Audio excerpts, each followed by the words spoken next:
بسم اللہ الرحمن الرحیم الصلاۃ والسلام علی رسولہ الکریم وعلی آلہ واصحابہ اجمعین۔ السلام علیکم ورحمۃ اللہ وبرکاتہ۔ آج بروز جمعرات 16 فروری تقریباً 8 بجے بندہ ناچیز فرمان علی حیدری جلالی ناظم آل پاکستان سنی کانفرنس آپ سے مخاطب ہے۔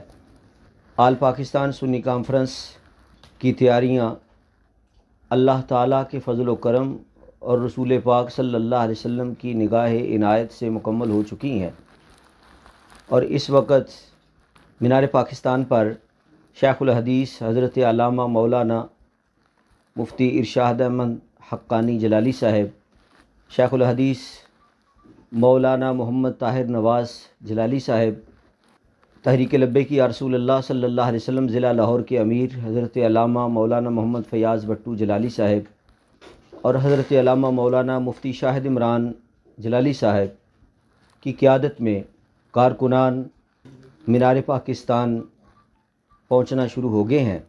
اس وقت پنڈال اور سٹیج کی تیاری کے لیے سامان بھی پہنچنا شروع ہو گیا ہے، مگر انتظامیہ کی طرف سے سٹیج کی تیاری اور پنڈال کو سجانے میں رکاوٹ ڈالی جا رہی ہے۔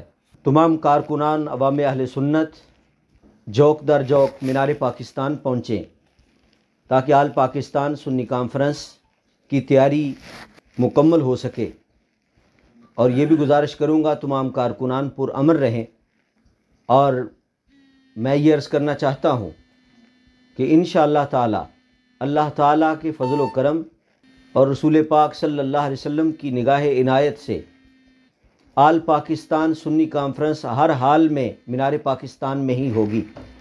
اللہ تعالی ہم سب کا حامی و ناصر ہو۔ والسلام علیکم ورحمۃ اللہ۔